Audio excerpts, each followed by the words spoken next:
You have probably heard the quote, "God grant me the serenity to accept the things I cannot change, the courage to change the things that I can, and the wisdom to know the difference." This has great applications in real estate.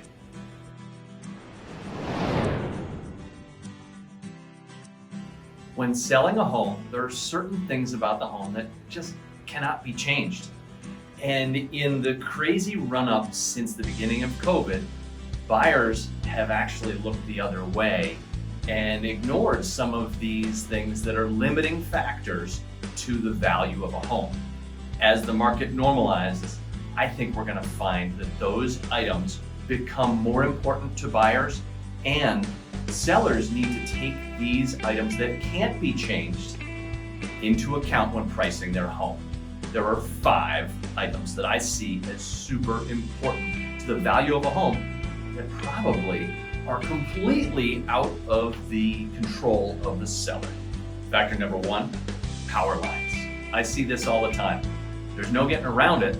If there are power lines around the house, buyers may have problems with it, both from aesthetics and from potential health hazards. Whether those hazards are real or not, I'm not here to talk about that. I'll just tell you that buyers do look at that and factor it into the cost that they're willing to pay for a home in a normal market.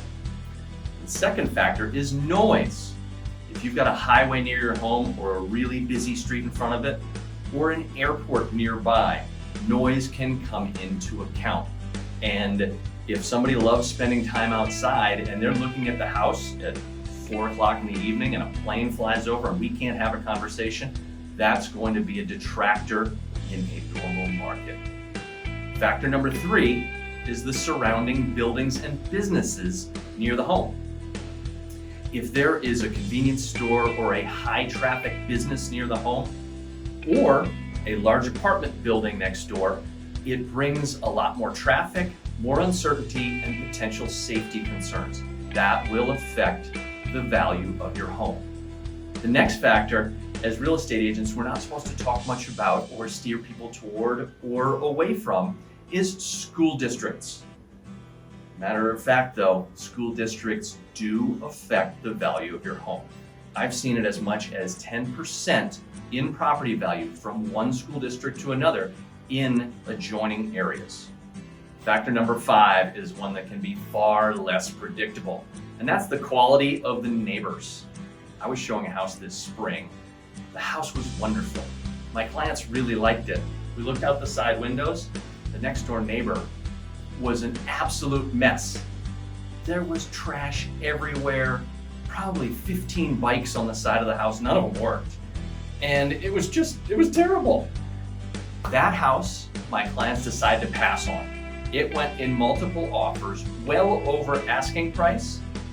And the person who won now probably has to deal with having a virtual junkyard next to them. Junky neighbors don't always have to be a problem. Sometimes you can work around that. A couple years ago, I had a listing where the neighbor had a car that was in the driveway that was just awful. There's not a chance it would run. It was full of trash and was almost right on the property line. I offered to buy that car from the neighbor to get it out of there so that it wouldn't affect my client's property value. Luckily, I didn't have to. They got it out of there on their own. As the real estate market normalizes, buyers will have more options. Sellers can no longer expect that buyers are going to overpay for a property that is not ideal. With this in mind, pricing becomes even more important than it has been. So make sure you consult with somebody who knows your area very well and understands the value of your home in today's changing market.